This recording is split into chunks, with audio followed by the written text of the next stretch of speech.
has a 5 megapixel camera. It runs on the Windows 8 here. You have a 4.3-inch screen here on the device.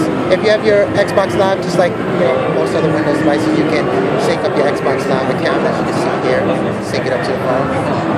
And also, it has a 1700 milliamp battery, so your standard battery life for a smartphone of this size here. And all the other W2 series comes in different colors, and it's more of an entry-level device, so very basic. For your customer that's new to the smartphone market, and Windows is definitely easy to navigate, of course, with your applications around the phone. So yeah, that's the W2 Ascend, the Ascend W2. Oh, good. And is it GSM or CDMA? Let me see. GSM. Oh, okay. Just match. Alright.